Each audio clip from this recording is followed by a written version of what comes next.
ఆ రోజైనా ఈ రోజైనా బాగా వినండి, ఆచారాలను ఆపాడేమో కానీ బాగా వినండి, ఆచారాలని దేవుడు ఆపాడేమో కానీ విలువల్ని ఆ రోజు ఆపలేదు, ఈ రోజు ఆపలేదు. మళ్ళీ చెప్తున్నాను, అమ్మనైనా నాన్నైనా తల్లిదండ్రులని ఎవరైనా నిర్లక్ష్యం చేసిన వారిని బైబిల్ రాడికల్గా ఇచ్చిన స్టేట్మెంట్ చెప్తున్నా, ఎగిరిపోతారేమనుకుంటున్నారు.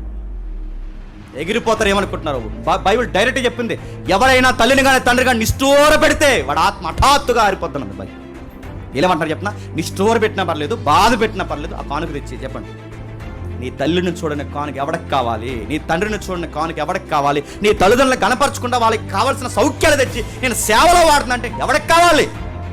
నీ తల్లిని తండ్రిని చూడడం చేతగాని దద్దమ్మ కబుర్లు చెప్తున్నా అడుగుతున్నావు, నీ తల్లిని తండ్రిని చూడడం రాని నువ్వు దేవుడికి తెస్తుంటే ఎవరికి కావాలని అడుగుతున్నాడు ఆ రోజు దేవుడు. ఎవడేమన్నాడు ఉండిలో, ఎవడేమన్నాడు కానుకలో, ఎవడేమన్నాడు మీ పెద్దవారిని చూడకుండా మీరు తెచ్చి ఆ డబ్బు ఇది పెద్దవారికి సంబంధించి ఇదిగో మా పెద్దమ్మకి తెచ్చిన ఏదైతే ఉందో ఆ డబ్బును తెచ్చి మేము ఉండి లేసామంటే దేవుడు అంటాడు, గుర్తుపెట్టుకోండి, పెద్దమ్మ పక్షాన్ని నిలబడి నీ తాట తీస్తాడేమనుకుంటున్నాను.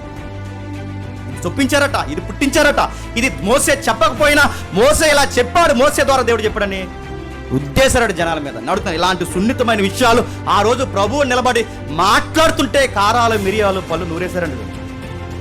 చూసా మందే తప్పంటున్నాడు, చూసా మందే తప్పంటున్నాడు అంటే పౌలు ప్రభు అడిగాడు, ఏది ఎక్కడుంది? హితోపదేశ కాండంలో చెప్పాడా, లేవియ కాండంలో చెప్పాడా, ఎక్కడ చెప్పాడు? దేవుడు మోసే ద్వారా ఎక్కడ చెప్పాడు? మోసే చెప్పింది దేవుడు చెప్పింది మీరు ఎందుకు చెప్తున్నారని రెఫరెన్స్ అడిగి మరీ చెప్పాడు. ఇదిగో నేను చెప్తున్నానండి, మోసే ఎలా చెప్పాడు కానీ మీరు ఎలా చెప్తున్నారు?